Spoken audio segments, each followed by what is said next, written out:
Cool. So let's get started. Today we are looking at your questions, the questions that have come into the Lean Lifers Fat Loss and Fitness Facebook group. We are going through a bunch of different questions that people have asked. Going to give you my opinion, my thoughts, and we are just going to rattle through these as best we can and give you as many knowledge bombs as we can in the shortest possible time frame, because let's face it, you don't want to be hanging around listening to me on the day of love. You want to be going off doing other lovely things because it is Valentine's Day. So the first question comes in from Cindy. Cindy says, how important is meal timing? I would consider myself intermediate level, not beginner, but not advanced. Been tracking food and working out for a few years. How much difference does it make if you are positioning half your total carbs for pre and post-workout meals? What's the significance to your progress of limiting fats to 5 grams post-workout? I'm pretty basic and just want to lose fat. Do I need to pull my hair out trying to meet all these mini goals, or just meet the basic calorie macro goals and that should be enough? So the answer to this question is basically you're kind of overthinking it far too much. It really doesn't make that much difference. Now, if you listen to the podcast on post-workout nutrition, that will guide you through what you really need to focus on when it comes to post-workout nutrition. The key thing that I would bring out of that podcast that I'll talk about now is the carbohydrate intake. There is a study that shows 40 grams of whey with no glucose, so no carbohydrates with that post-workout. 40 grams of whey with 40 grams of glucose, and 40 grams of whey with 80 grams of glucose. The actual difference in terms of building muscle, maintaining muscle is zero. There is no difference. So do not worry about having carbs post-workout. You just simply don't need them, especially if your goal is to only lose a little bit of body fat. It really doesn't make any difference. The only time where you should really be concerned about putting carbohydrates definitely in your post-workout is if you are doing some form of exercise or training later that same day, because what you will want to do is replenish your glycogen stores quickly so that you can perform again, whether it's you're in the gym, whether you're maybe doing like a football match, rugby match, whatever. If you're doing that later in the day and you want to have recovered a bit more, then yes, absolutely prioritize some post-workout carbohydrates to replenish your energy stores and go from there. But you really do not need it if you are just simply trying to lose body fat, or even if you're just trying to build muscle. If you're just working out one day to the next, it really doesn't matter. Just get those carbohydrates in whenever suits you within your lifestyle and don't worry about it that much. Then flip over to the pre-workout side of things. Again, there's a podcast on that. You can listen through to that and get the full lowdown on the full breakdown of what you should do. But again, carbohydrates just don't make that much of a difference, because essentially you've got carbohydrates in you already that you can utilize to fuel your workouts. You don't specifically need carbohydrates pre-workout in order to get a good workout. For example, you could train fasted. You could have lots of carbohydrates the night before, so that, you know, if you're training first thing in the morning, that you're quite well replenished. Or, you know, it just doesn't matter. It just doesn't matter to have some specific pre-workout carbohydrates. If you want to, because you feel like you are more energized, you go into the gym like feeling like you're freaking on it, then absolutely go for some pre-workout carbohydrates, because if that's what you enjoy and that gets you revved up, gets the engine pumping so that you can hit the gym like a motherfucker, then go for it. But don't feel like you have to. Next part of your question was, what about limiting fats to 5 grams post-workout? Don't worry about it. Don't worry about it. If you want fat post-workout, go for it. If you don't want fats post-workout, cool, do that. Now, the thing here is that what they kind of telling you is that basically fat slows down the digestion process and therefore the availability of nutrients coming into your body. But let's break this down. So clearly we know from the first part of this conversation that the delivery of carbohydrates post-workout makes no difference.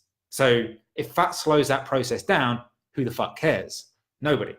Then you might say, well, actually, it's going to slow down my protein intake. So I've had this protein shake, and the whey protein, I'm having that because it's faster gastric emptying. So it's going to go through your digestive process quicker. It's going to get into your bloodstream quicker, and you're going to utilize that whey protein more readily. So therefore, why would I want fat to slow that down? Well, actually, it really doesn't matter that much either, because the research out there shows you that you've got, basically, you're going to have benefit from that training stimulus for like 24, 36 hours, whatever it may be. And there's a slight advantage to having some protein within the first 3 hours.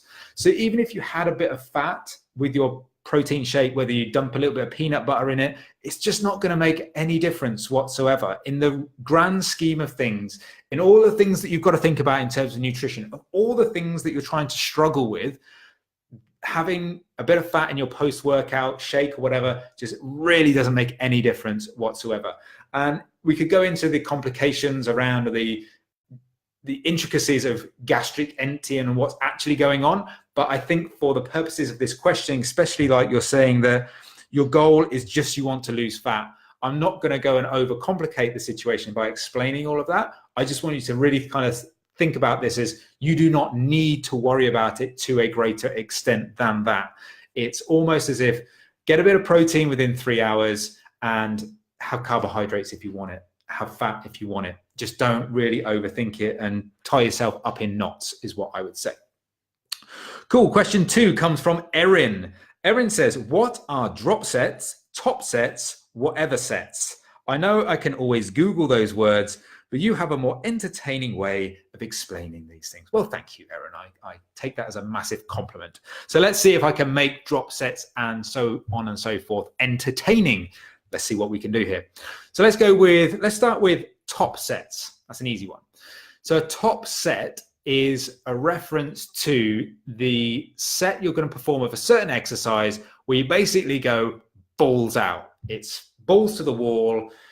This is your maximum effort. This is all of your effort going into that particular exercise. A bit like, you know, when he got to, it was like the last round of Rocky IV, where Rocky was fighting Ivan Drago, and then his trainer comes in and says, this is it, you know, all your love, all your hate, all this sort of stuff. It's all build up to this moment. Okay, you're not really going to have that in the gym, but it's that sort of thing. You're going to like psych yourself up to say, okay, I've done my warm-up sets. I'm feeling good. I'm feeling the muscle contraction in this exercise right now. I'm going to go for it. This is my top set. This is what I'm going to do. And you might only have 1 or 2 top sets, but they are the 2 sets or the 1 set where you're going to absolutely put all your maximum effort in. And that's, if you're a guy, you're going to grow a huge pair of hairy bollocks and really fucking go for it. That's kind of what a top set is, or whatever the female equivalent is of growing a pair of bollocks. Not sure. Anyway, glossing over, moving on. Drop sets. So drop sets, supersets, all these different sorts of things are basically techniques I use them sparingly in terms of programming for my clients. It might be like I use a drop set. If someone, for example, is struggling with, let's say, a dumbbell side raise. So dumbbell side raise can often be a bit of a tricky exercise to keep progressing because it's a poor exercise in terms of what we call the exercise resistance profile. And I explained what that means on previous podcasts. But essentially, it's difficult to make jumps in weight because often like the 2.5 kilo jump in the dumbbell is more than you can cope with when it comes to the strength of your muscle. So it can be difficult to make a progress in terms of that dumbbell. So I might use a drop set in that scenario. And a drop set is where, let's say you're doing that exercise and you're doing it 10 kilograms and you can do that for 10 reps. But when you pick up the 12.5s, you can only do like 5 reps. So it maybe not enough for what your target is. So what you could then do is you do your 10 reps with the 10 kilos, and then you basically come down to a lighter set of dumbbells without a rest. So that might be the 6 kilo dumbbells, and then you pull out as many reps as you can on that 6 kilo dumbbell. You might even do a double drop set where you go then down to 4 kilos and you go again, but there's no rest between these sets.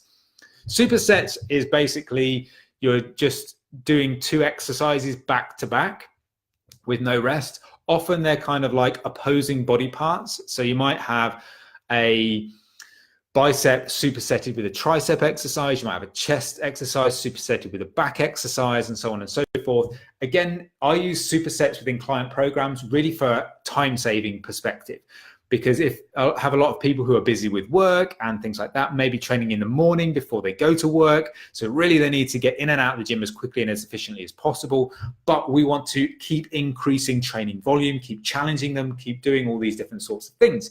So supersets can be a useful tool there to say, okay, right, we're not going to have any rest here. We're just going to go from one exercise to the other straight away. And it just cuts down a bit of time of the exercise. There are other situations where you may want to use that particular technique, but that's where I would say for the majority of clients that I have, which I guess are sort of beginner to lower level intermediate, that would be the kind of reason I would use a superset in there. There are a bunch of other different set schemes, got giant sets, trisets, cluster sets, all this different sorts of things. So I would say if you're at the stage where you're quite unsure of the terminology, my assumption would be that maybe you're at that sort of beginner stage. So therefore, I would be inclined not to complicate your training program with anything other than normal, just set protocol with your top sets in there. And then if you need it, supersets for time, and then drop sets if you maybe need to break through a little bit of a plateau. I would kind of use those within your programming, and then maybe when you're a little bit more advanced, then go into other things, because the other sort of techniques may be just not really, really required. So I hope that was A, entertaining, and B, gave you the answer you wanted. Second, or actually the third question, I'm no math genius, as you can tell. Alex says, hello there, I'm skinny fat. At the moment, I'm doing this. Eating a lot of chicken breasts, eggs, vegetables, and protein shakes. I'm doing muscle training, and next day I do HIIT exercises. I'm doing this cycle every day. That's the door with the paper. And Sunday is my day off. My meals are full of proteins and low calorie. Is this what I should do if I'm skinny fat? Okay, so a lot in that question, none of which gives me enough information to tell you whether you're doing it right or wrong, sadly. So if you're skinny fat, my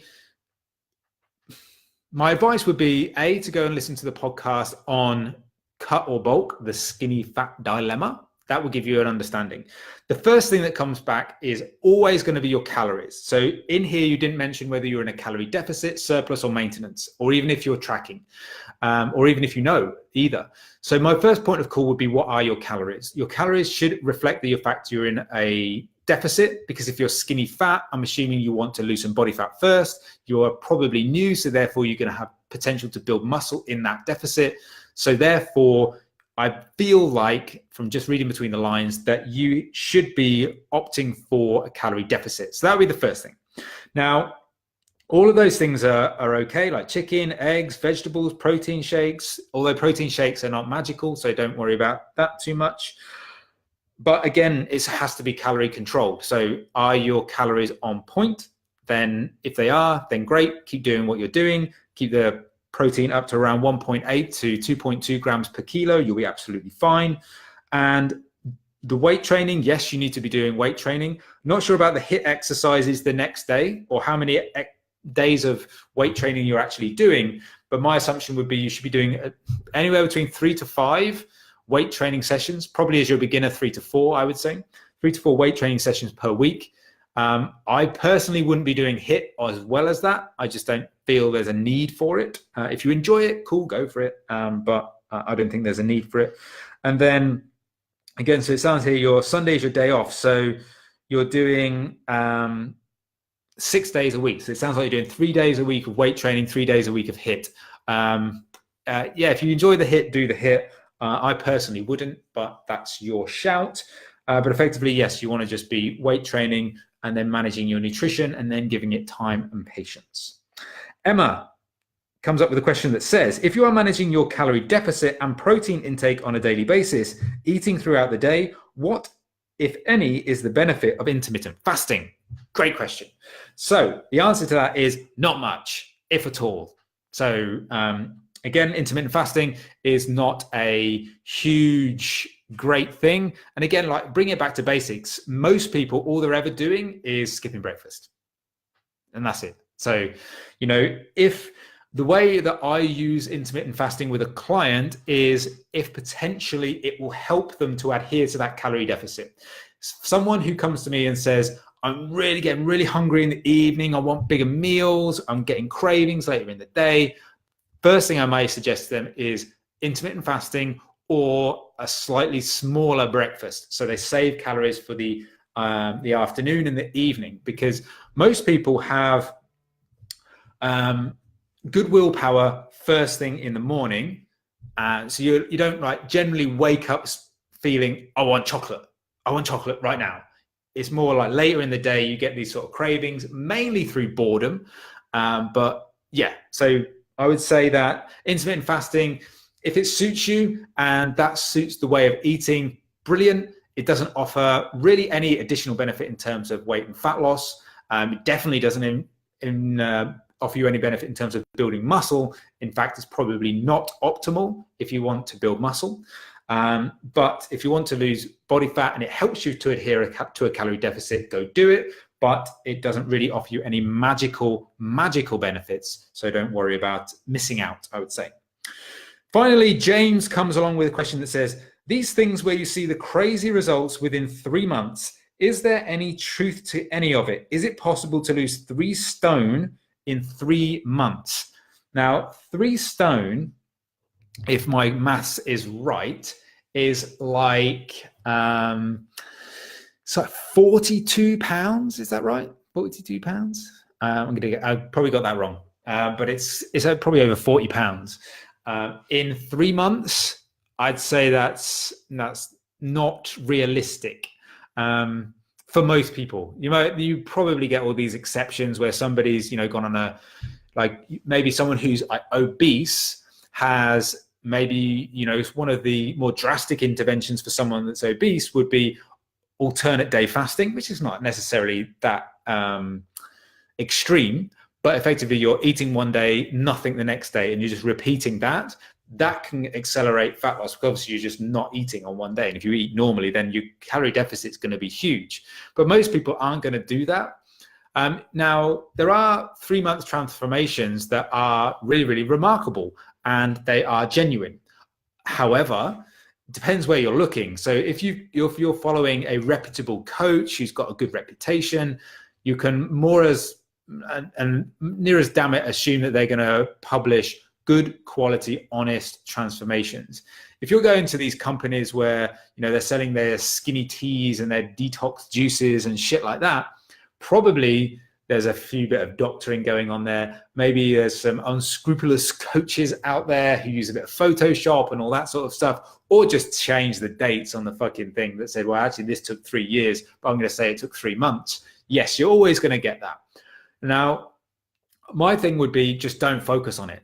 Focus on it from a point of view of, okay, maybe whether you're like following someone like me, let's say, for example, let's use this, and you see one of my transformations are genuine. They're genuine people going through genuine things. And I say, whether it's 6 months, whether it's 2 years, as it was in my case, whether it is 3 months or whatever, I genuine and I give the information out. Now, I would use that information to say, well, if you're looking for a coach or you're looking for a program, do you kind of connect with that? Is that person, their story, because the story is often the most important thing. Does that person's story connect with you? What they've had to go through, their lifestyle, all those sorts of things, does that mirror kind of where you're at and therefore give you some sort of not necessarily hope, it's probably the wrong word, but some reassurance that you could achieve that too? Whereas if you go and you're following guys who are like maybe 20 years old, they've got no like job, they're living at home with their mom and all this sort of stuff, and then they're doing a big transformation, maybe you can't relate to that so much. Maybe he did get a very, very drastic change because all he did was spend his time in the gym because he hasn't got a family, he hasn't got a mortgage, he hasn't got fucking stress.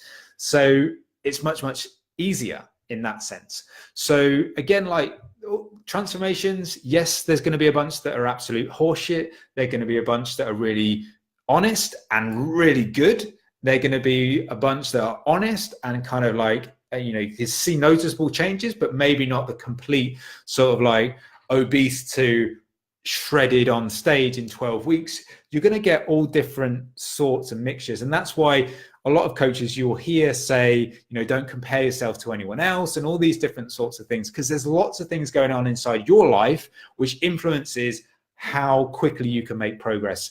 And, it might be that, if you're super stressed or you've got young children and your sleep's poor, and your recovery is poor and all these different sorts of things, your journey to getting where you want to be is going to be very different to someone who is just out of university, doesn't have any stresses, doesn't have any real kind of, I would say, I don't want to say responsibilities, but you know what I mean, is that maybe they haven't got those stresses and tensions, and therefore it does become a little bit easier. I know that when I was younger, if I was to start dieting then, I would find it much easier than I would later in life, just because of all the things that you then have to start coping with. So again, don't compare yourself to everybody else, but yes, there are bollocks transformations. Yes, there are good transformations. And yes, there are ones in between. But just know, in terms of when I share one, it's genuine. It's genuine. I will tell you whether it's 3 months, 12 weeks, 4 weeks, 6 months, 9 months, 2 years, whatever. So cool. So hopefully that answered your questions. Now, I did say before I started this Q&A that I would maybe share a few Tinder dating horror stories, because one lady, I'll see if I can find, I probably won't be able to find her name on here. See if I can find it very, very quickly. Now, she messaged me on Instagram to say that she'd listened to the podcast, she enjoyed the podcast, but she was disappointed because on one particular podcast, I'd mentioned that I was going to share a Tinder story, and I never ended up sharing it. So her name is Emma with an H at the end. So Emma H, 2003, 2009. I don't know what the reference is to if they're years or what. So her question was, or she said here, "Hey, you're welcome. Your podcast is my favorite. You are hilarious." See, Emma is a genius already. She knows I'm hilarious. "Although I am a little disappointed you haven't shared the Tinder disaster story yet." So she said, "Maybe you could do a Valentine special on the podcast." So, okay. So by request from Emma, I'm going to share a little bit of a Tinder story. Some of you may have heard it before. If you've ever seen a live on Instagram, I've shared Tinder stories once or twice on there. But if you haven't, here it comes.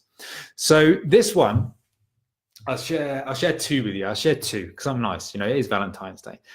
So first one was my first ever online date. Now this was probably, I don't know, maybe 10 years ago. Maybe I'm just making that date up, but it was definitely a long fucking time ago.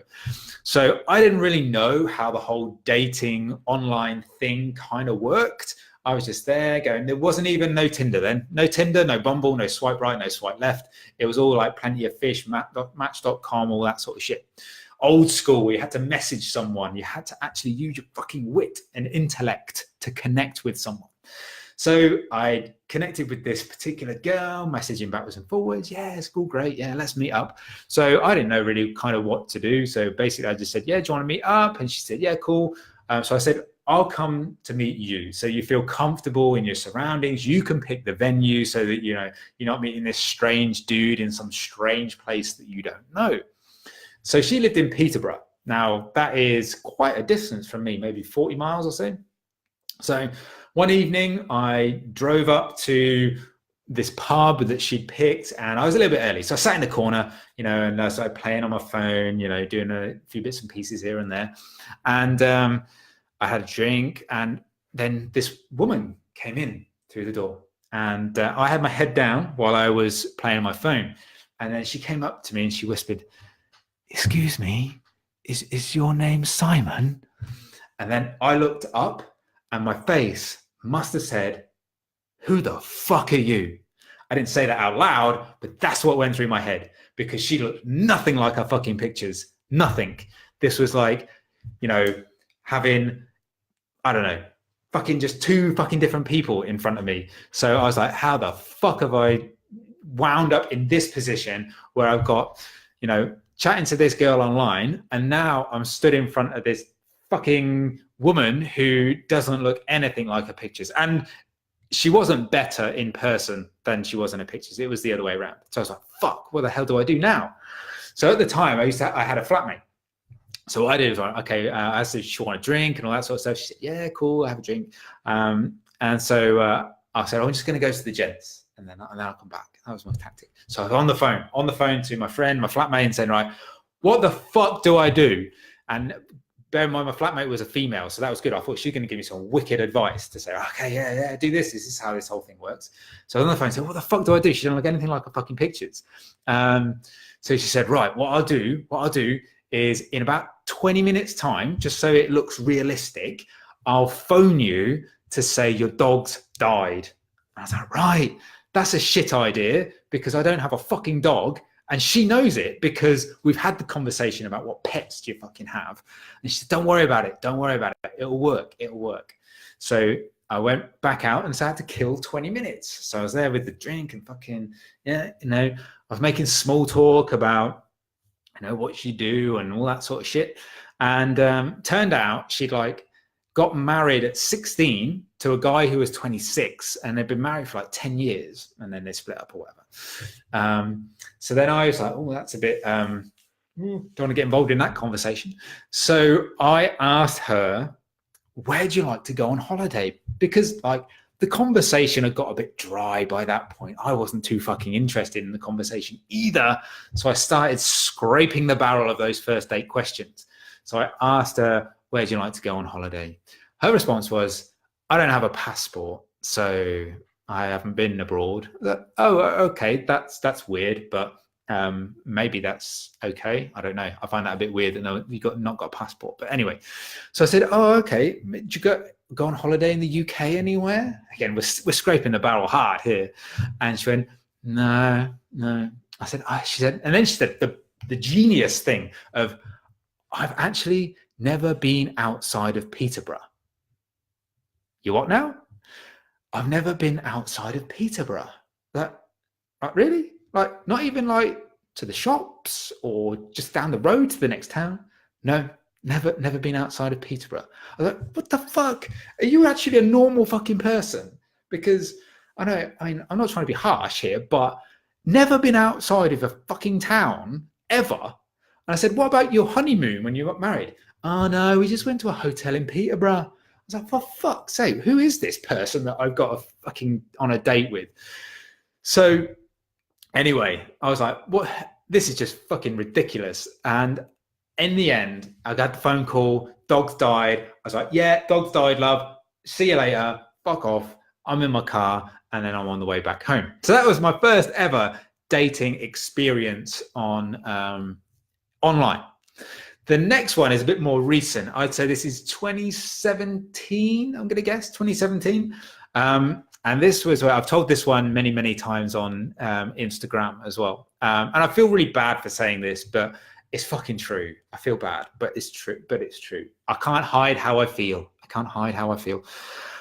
So this was on, I think, Bumble. I think it was Bumble. So we did the old swipey right, swipey right, and yeah, I connected. Woo! And then so this particular girl, she was quite hot. So I messaged backwards and forwards. She was quite, really nice personality-wise, and so cool. So I thought, yeah, let's meet up. And she said, yeah, cool, let's have a coffee.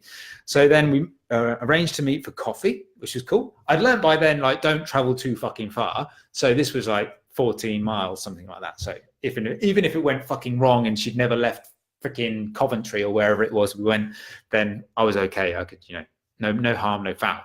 Anyway, so I usually arrive to dates and things super early because I don't like to be surprised. I like to be I've got my little seat in the corner. I know where I'm at and, I know my environment. So that's kind of my usual modus operandi. Not that I do this sort of thing frequently.